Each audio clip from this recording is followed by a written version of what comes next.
I'm gonna say a few words before I share my screen. As Dana, I am also a parent of two wonderful children with autism. I came over to the States 20 years ago with 21 years ago with a 9-month-old young child who the only thing he wanted to do in life was me holding his hands and and have me read the license numbers in every single car in the parking lot. That's all he wanted to do. And I kept talking to my family back in Spain, and I was like, this is weird. This is not what a kid should be doing. And everybody was like, oh, he's okay, he's fine, and he is fine. But it was a really bumpy ride. And my second child came along, and it was pretty obvious that something was not what it was supposed to be. And my kids were diagnosed back to back. One was 4, the other one one was 5, the other one was 2. And from the moment they were diagnosed, and the same as Adena was saying before, my learning started. My life shifted completely. And I started this journey of learning and accepting and enjoying what I was not expecting. And I've had a wonderful ride. And I made it my purpose to make others enjoy the ride with me and accept the joy of my kids and other people's kids that have a neurodiverse frame of mind. So I think I told Ronnie, I don't remember, but one of the things that made me, as Adena was saying that she was not a master's in business. Well, I am. And I have a master's in human resources management. And that was my path in life. But then something happened in my life. I had cancer and I was facing a tough recovery. And I thought to myself, well, if I am not to make it, what do I leave behind? What do I leave behind for my kids? How are they going to survive?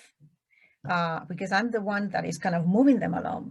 But if I'm not here, who is going to move them along? Who is going to help them? So I started thinking of what makes a person fulfilled in the world. What makes a person feel valued in the world? And I landed in employment. One of my fears was that I was going to die and my kids were going to be lonely. And I was thinking about my own career and my own life. And I was looking around at my friends and employment, jobs, the day-to-day thing, waking up in the morning, going to work, talking to co-workers, being with other people, was fulfilling, was something that I really wanted to do. So I thought, well, I'm gonna give my kids the joy of being able to work and be part of the workforce. So I started being a job coach for people with disabilities. I started really at the bottom of the ladder, let's say, of employment for people with disabilities, but I learned so much. I placed many people with disabilities in different jobs in the community, and I landed 6 years ago at the Occupational Life Skills program at Bellevue College. And this is a program that serves students with learning disabilities and borderline intellectual disabilities, and we teach them skills they're going to need for work and skills that they are going to need for life. So with that said, I'm going to share my screen and I'm going to talk to you a little bit about what we do. And I decided that today I was going to do something a little bit different, and I'm going to use an analogy. and see if we can have some fun together while I tell you what we do in this program. So let me go to presentation mode. There you go. So again, we are an accredited associate degree. We are a part-time degree, so we do it in 4 years. The students take around 90 credits in total in 4 years. So we were founded by parents. We were founded by parents that wanted to facilitate the learning process and the understanding of the workplace to their children right after high school. They were coming out of high school and that was the end. There was nothing back then, nothing to look forward to. So they partnered with continuing education at Bellevue College, and they created some classes for the children. Some of them were, understanding the workplace. Some of them were resume writing. Some of them how to look for a job, things like that. We had back then a president at Bellevue College that got interested by this initiative, and together with the parents and a group of faculty, we made this an associate degree. And in 2006, we were accredited by the Northwest Commission of Colleges and Universities.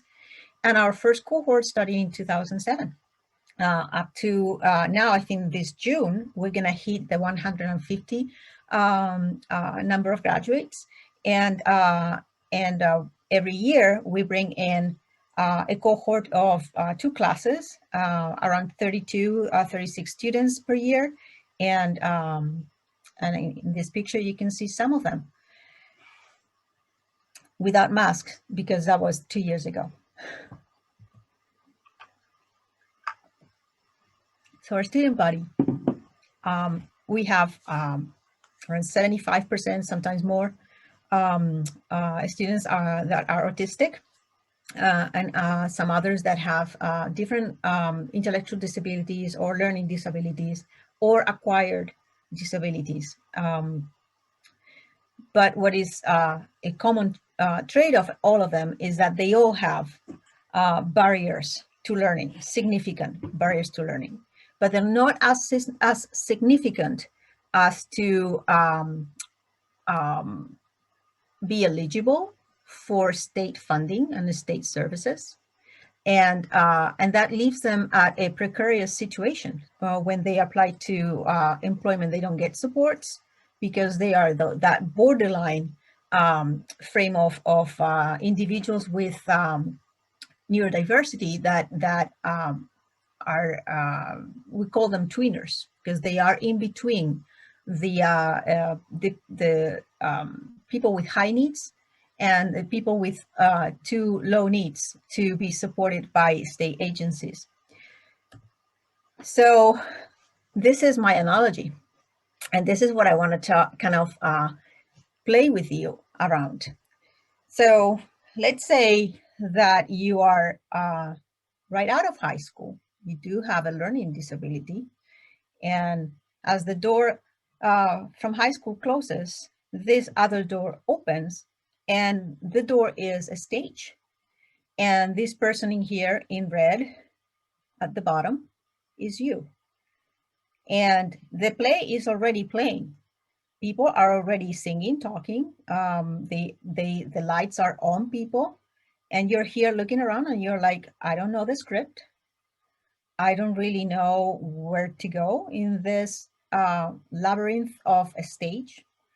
I don't climb stairs really well. I hate lights in my eyes. I just don't know what to do. So the script is written for you. The stage is set for you, but nobody has told you what to do in this play. So you are left there on your own and you don't know exactly what to do. So this for me is the workplace for a person leaving a school, person that has struggled in a school, because and that it has taken time to understand the nuances of moving around in a high school, and now all of a sudden they are asking this person to start a new life in a company or a place where they don't even know the rules, and they don't even know if they're going to like what role they've been assigned to do.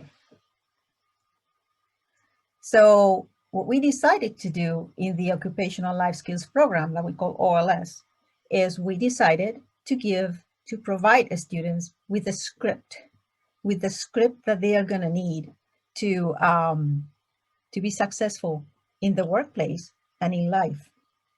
And where did we find that script?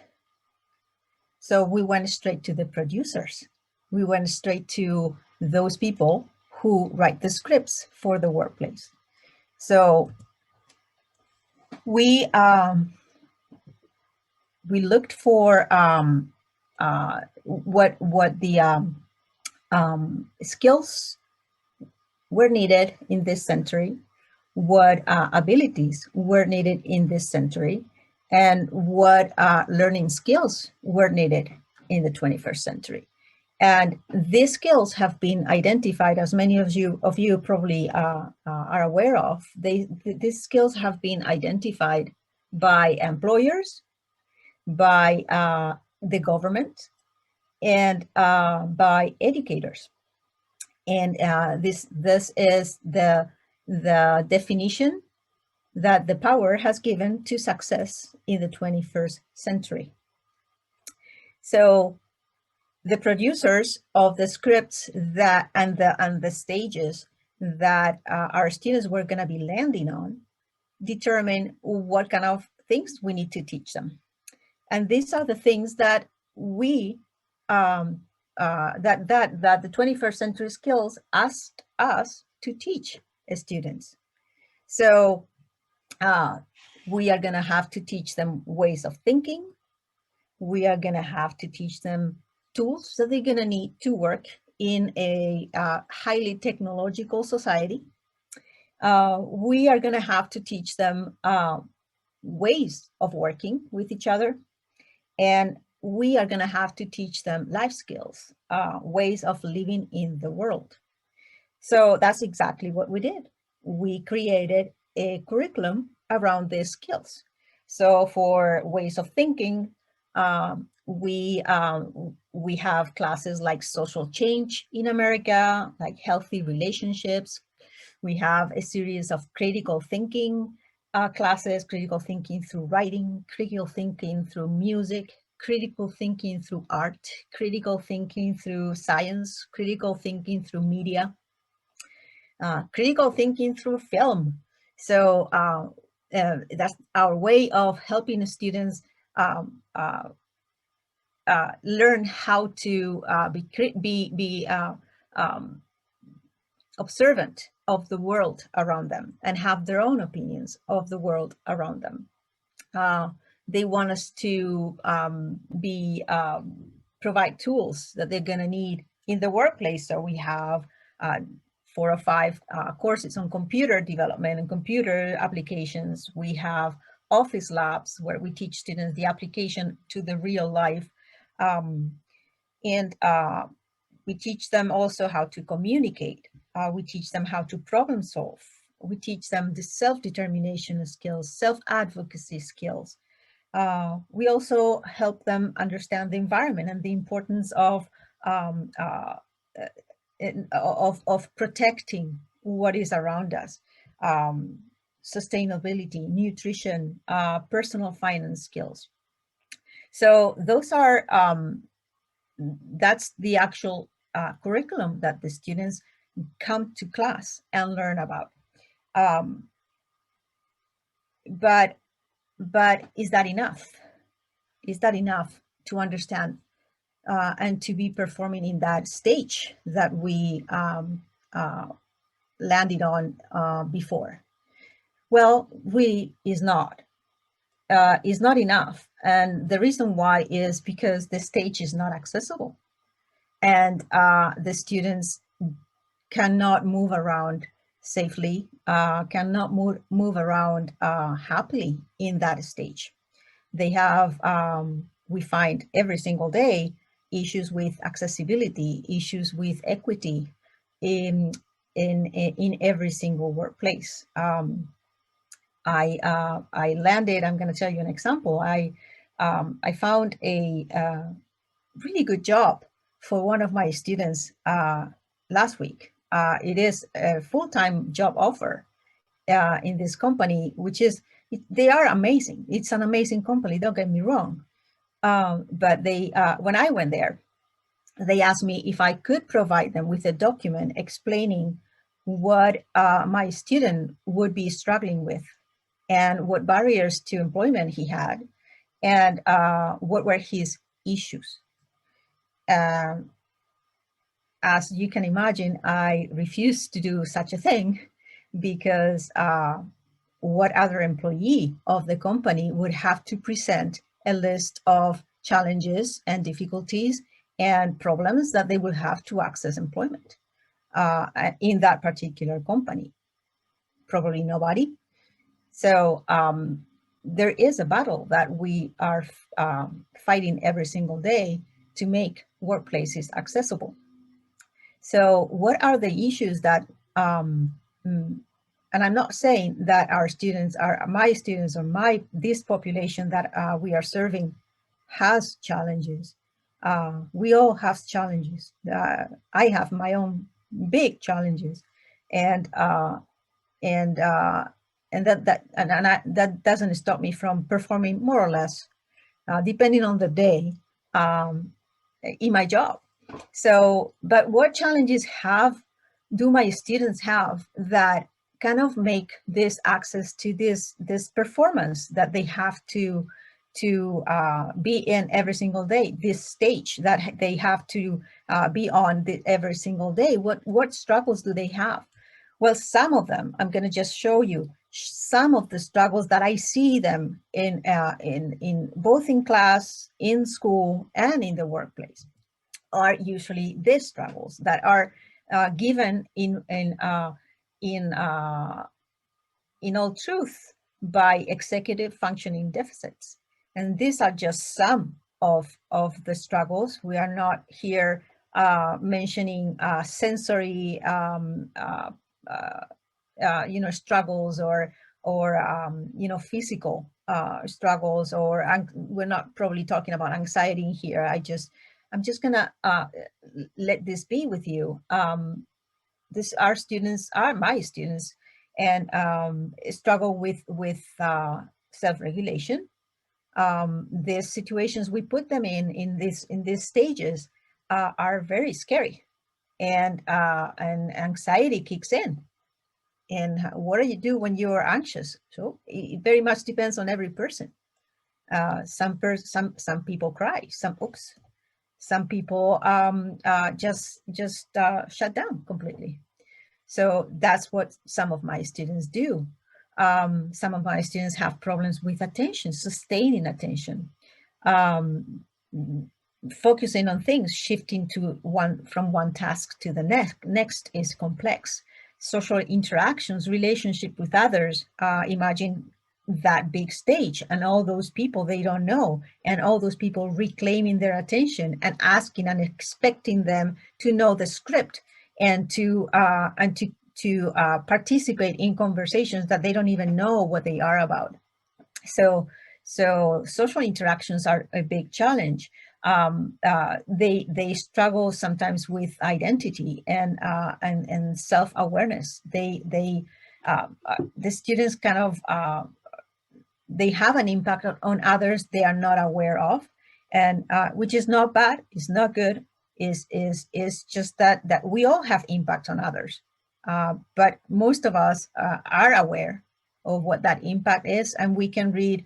Like if I turn my camera on right now, I cannot see you at all at this moment in time, but I might see that some of you are falling asleep, and then I will try to make, you know, more of a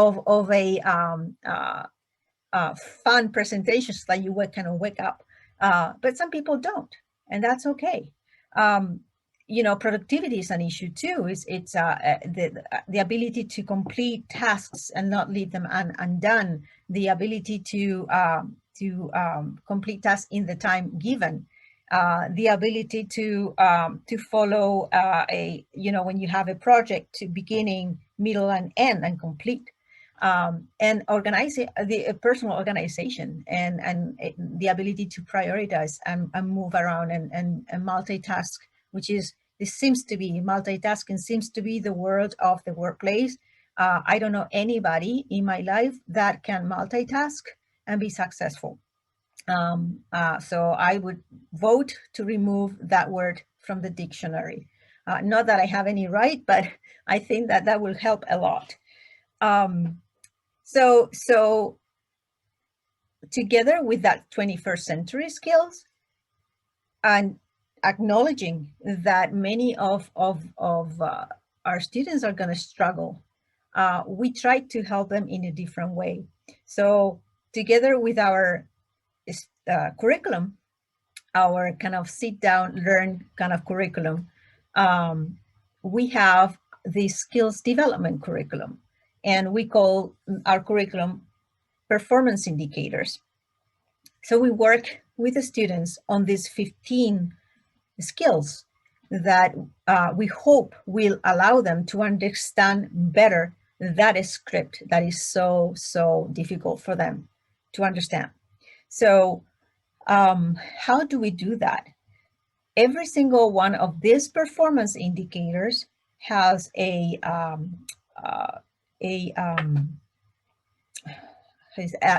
template, and we teach these skills in every class that the students attend to. We have the students practice the skills, and this every one of those are infused in our lessons.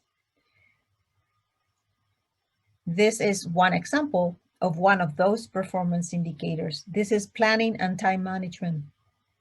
So when a student comes to us in the first year, they usually come not understanding very well deadlines, not understanding how to record assignments and give them to the teachers or the professors when they're done.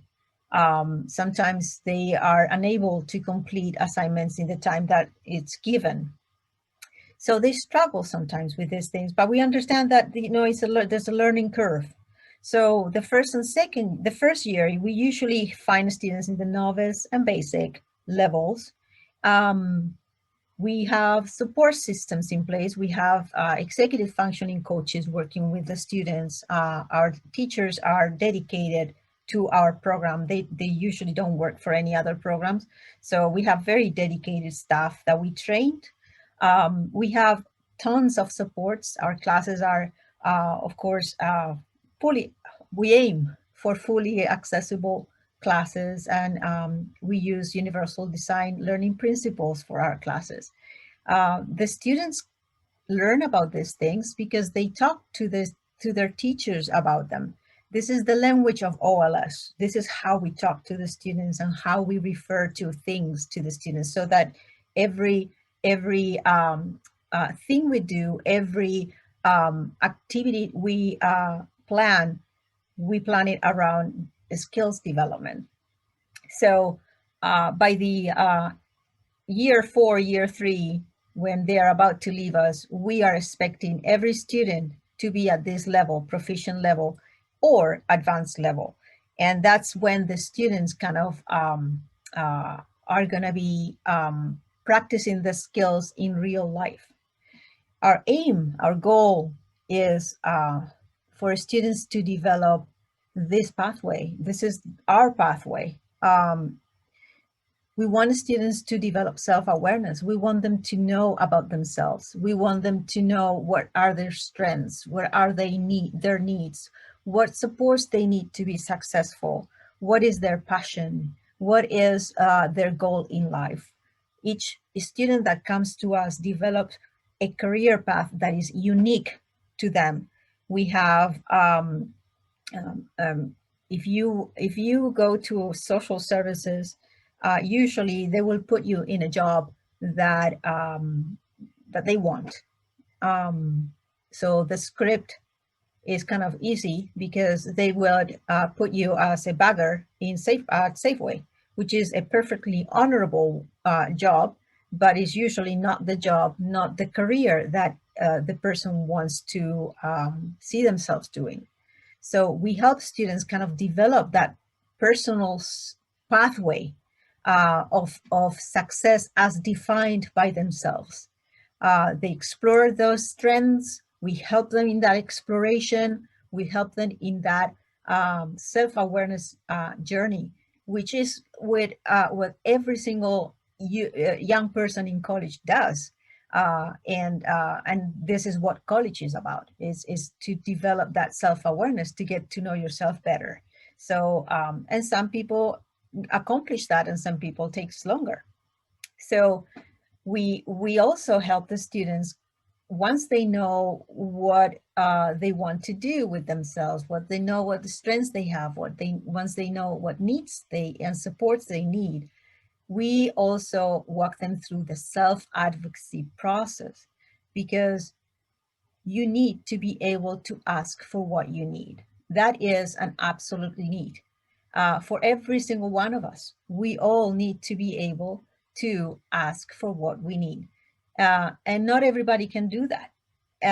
So it, again, this is a process, and it is hard for many of our students to ask for what they need, because sometimes when you have to ask for help, you are at the same time disclosing um, your disability. And that is not an easy thing to do. And sometimes it's not what you want to do. So the path doesn't end there. The path ends when you are aware of yourself, when you are able to succeed in what you want to do, and then you're able to choose for yourself, to use self-determination, and to choose your path in life and your path in work, if that's what you want to do. So this is actually what I think attract me to this program in the first place. Is this journey is a beautiful journey to take my students through, and I enjoy every single moment of it. I've been placing them in their career of choice for 6 years now, 8 years now, and every time they get to graduation and they get to land a job in that career path is a moment of extreme joy for me. We also help them, and this is exactly what I was talking about, to their dress rehearsal. There are moments in the program that the students need to practice and generalize the skills that they learn in the classroom. So we have mock interviews, we have job shadows in the workplace, we have business tours. We schedule sometimes what we call the meet and greet, where they have coffee socials with the business community, and the students invite the business community, and then they practice networking. So we have many instances in where the students kind of practice the script. They practice what is going to happen in that theater and that stage that they're going to have to play. And each one, as you can see in here, has a completely different play to be the star zone. So, some people prefer opera, some people prefer comedy, some people prefer drama, let's say. I have here Drew, who is in, this is a graphic design company. So he is that he's creating some kind of I don't know what it is exactly for a company, and he's going to put that on a t-shirt and then print it. Chris here is a train conductor. He when he finished his internship at the Museum of Trains up in Snoqualmie, he's still a volunteer there. You can see him if you want to every weekend, and he will guide and make your trip memorable if you choose to take the train to Leavenworth. But he also continued his learning, and he got a certificate as a train conductor in Kansas last year. And Trevor here is learning to be a baker, and he is in a bakery, doing his internship as we speak. We have, let's say we have 17 students in a cohort. Well, we have 17 completely different stages to practice and dress rehearse on. Every single student has a different career path. Every single student has different goals for themselves and for their life. And we are very happy to find them internships in those areas, in those career paths. Again, my question for you will be, is this enough? So we put them in the workplace, we put them in on a stage, they know the script now, they can understand what their role is, and they can figure it out pretty well. And we hear feedback from employers telling us, what a great candidate you brought me, what a great employee. They hire them. 45% of the students that go through internships coming out of our program get hired by those businesses. 85% of the students graduating from OLS get a job right after graduation. So something is working. But there's also something that is not working. And this is just a visual to help you understand what I mean. Would you call the picture on the right an accessible workplace? I wouldn't.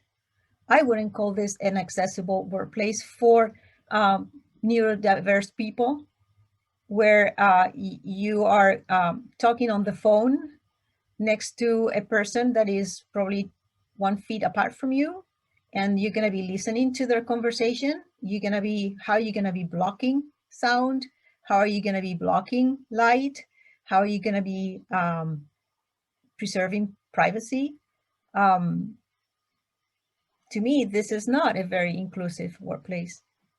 This on the right is more inclusive, in the sense that if you want privacy, you can just go to one of those meeting rooms in there. You are working on your own table, on your own desks, with your own computer. You have privacy. The light is not bright in your eyes, and the person next to you is kind of 3 or 4 feet apart. So you don't have to engage in conversation if you don't want to, and you don't have to hear this person speak if you can go to a different place. So my question and my call for everybody in this conversation is, the next thing we need to do, and we are doing every single day on our side, but we need everybody else to do it, is we need to make accessible workplaces. We need to make inclusive workplaces. We need to bring equity to the workplace. As of now, there are many initiatives out there, but unfortunately, it's not enough.